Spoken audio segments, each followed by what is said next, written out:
All right, so the next step in this assignment is going to be to start on your logo design. So I'm going to be covering some of the ideas behind how you would design a logo. Again, you're designing a logo for your streaming service. So there's lots of existing examples of logos for those streaming service, but I'm really looking for you to come up with your own unique niche idea for what your streaming service would offer. So I'm going to go over how to design a logo, and then we'll get into an example that I'm going to create for mine. So when you think about logos, there's lots of different ways that you can design a logo. There's lots of logos out there. Every company has a logo, and there's different methods that you can use to design them. Here's all kinds of different examples of company logos, and I just want to go over the different ways that you can design them. First option is just use the name. So you can use the name of the company as the logo itself. You can do all kinds of fancy things to the logo, but it's basically just the company name. There's lots of examples of companies that just use their name. Ford uses their name as their logo. Okay, Oreo, like the example here. And then another way that you can do it is rather than using the whole name, you can just use the company initials as the logo.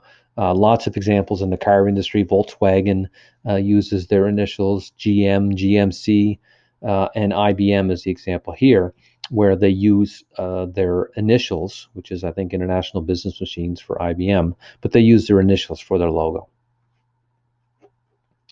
Another example is to use an image that's related to the actual product you sell or related to the name. So there's examples that you can think of probably off the top of your head where pictures indicate either the name of the company or pictures indicate what they sell.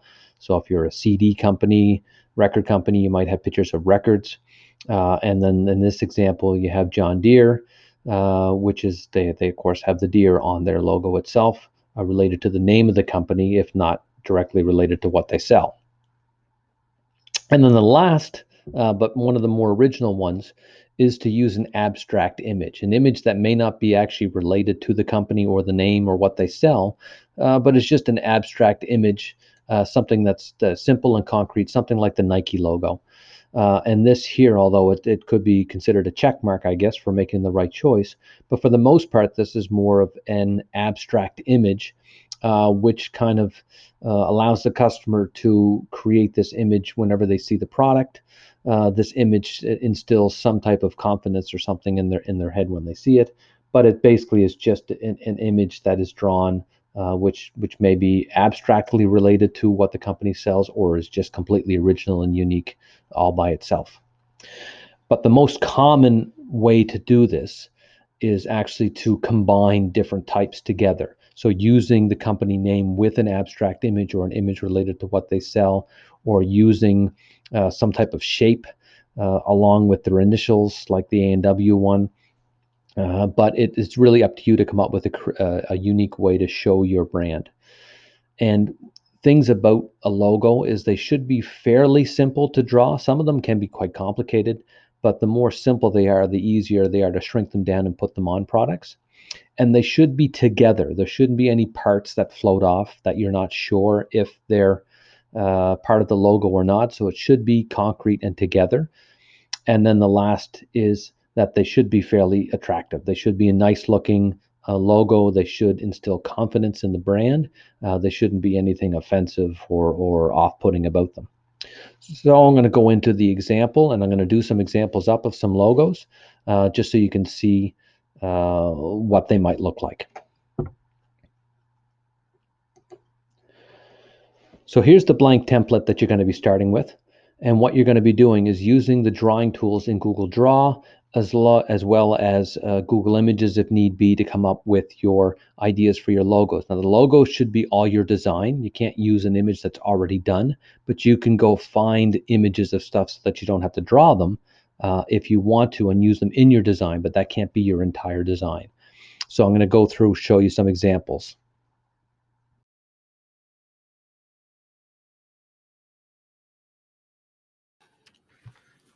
All right, so I'm into the logo design box here, and I'm going to start creating some examples of some designs.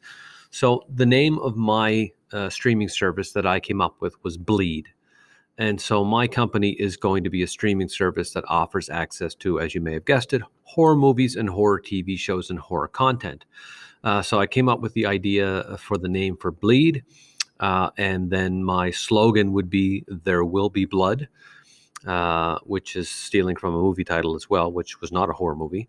But we are going to do some examples. So I'm going to start off with the first example that I talked about, which is just creating a logo using the name. And so I'm just going to put in the name Bleed. So I'm going to do it as a word art rather than a text box, just because it allows me a little more flexibility in how I design the word. I'm going to go into word art. I'm going to type in the word Bleed, press enter. And then I'm going to change that font because that's not a very scary looking font. And I'm going to change that to one called Eater. And I am going to change that, of course, to, let's go with a nice dark red. And I can give it an outline. Black probably works all right. Can use that. And if I want to put a drop shadow in there as well, I can go in there to the drop shadow. And let's go with a red. Run the transparency down, maybe blur it out a little bit. Move it a little bit from there. That looks okay. And I can also, rather than using a solid color, I can as well go to a gradient. And I could go with, let's say, if I went from a dark red to a bright red, maybe.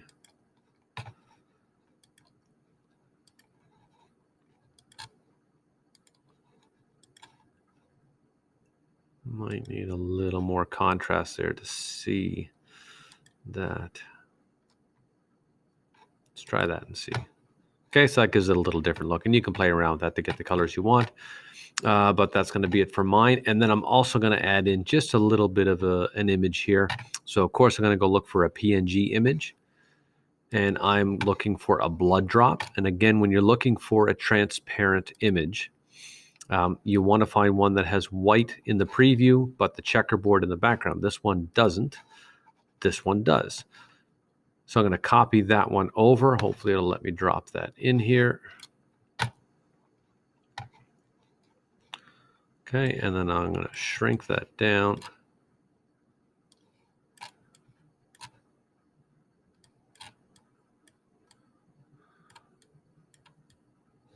And maybe we'll put it over on the end of our word here.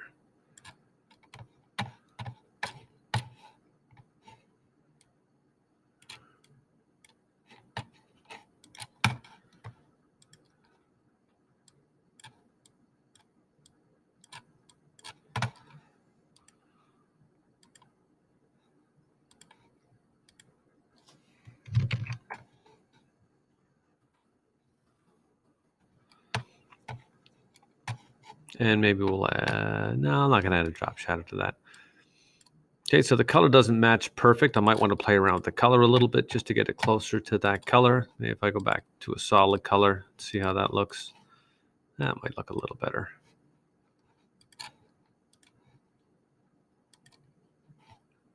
Too dark. That might be a little better. Okay, so I've got my first one done using just the name and then a little bit of a graphic there. And let's look at the next one. All right, so I got my second design done, and this one went with using just the initials of the company. So rather than use the whole word Bleed, I just used the initial, and I did also add some other stuff there with it as well. I added another different drop of blood, a PGN file that I got off of Google Images in behind that B. And again, I used the word art for the B, and I gave it an outline color and a drop shadow. And then I also added in this little donut shape in behind it there, just to kind of frame in. Oftentimes you'll see in logos that they'll use some type of geometric shape in order to kind of box in or hold in the parts of a logo and to give it some kind of geometric shape. So I just used that little donut shape and adjusted it here. And all that is just under the shapes. I go into shapes, and then under the shapes, there's one just called a donut, and you can adjust the size of the hole. So I just did that just to give me a little more of a 3D looking circle. And then again, I used a gradient color from the light red to the dark red for that donut to make my second one. So that's my second one done. Now I'm off to try my third. All right, so I got my third one done here. And I basically reused the first one for my third one and then made some changes to it. So you notice it's the same writing. And I'll just zoom in on it here so you can see it. But what I did was, obviously you can't take a word in drawings and just cut it in half like that. So what I did was I actually made a separate file, another drawing file, and then I saved that as a PNG, which saved the transparency of it. And then I just inserted that into this drawing and then made a copy of it. So it's actually two copies of the same image, which is just an image version of that text, that word art. And then I just cropped them. So one is a crop of the top half, and then one is a crop of the bottom half. Let's see if I can grab it here, that I rotated. And then I made it look like it was sliced by adding in that little PNG of the blood slice. And then I put in the knife to show what was doing the slicing. And then I ran a little recolor over that just to take out some of the regular color that was in there and stick with the kind of basic color that I wanted to go with, which was the red. So that's my third idea, which kind of combines some imagery related to it as well as the words that were in there. So combining a couple things for this third one. So I got my last design done here. And when I came up with the idea for this design, basically stealing from YouTube here, I took YouTube's logo and then I modified it to get rid of the little play button. And then I added my little bloody axe in there. So I took the YouTube button and then I actually cropped it, made a copy of it, cropped out just the red part, and then placed that over the play button. I got these grouped together here now. So you can see there is the play button, and here's the crop part of the image that I cropped and then stretched and changed and moved around so that it was over top of the play button. And then I added in the PNG of just a plain white axe. And then over top of that, I overlaid a couple of different blood splatters just to give it that effect. So it kind of is looking at like the YouTube type logo, but of course, leading it towards the horror genre. Where the play button has been replaced with an axe. So that's my final design. So then the next step is to choose the one that you're going to use, and then you're going to add that into the final design template, and I'll show you how to do that next. To get your final design, whichever design you chose that is going to be your design going forward for your company, and get that design moved into your final copy in the drawing in the other file attached to this assignment. And so to do that, what we're going to do is we're going to have to select the one that we want. So I'm going to choose my fourth one as my one going forward. And I am going to then group all of the parts of this together. So I'm treating it as one object. And to do that, I'm going to click on the parts one at a time while holding down Shift. And that'll allow me to click on all the different parts, make sure I get them all. And then I'm going to two-finger click or right-click or go to Arrange and click on Group to group them together. And then I'm going to copy them, and I'm going to go into that final logo design, and I'm going to paste them in there. And then I'm just going to resize that so that it fills as much of the space as I can with my design. So it's nice and big and clear.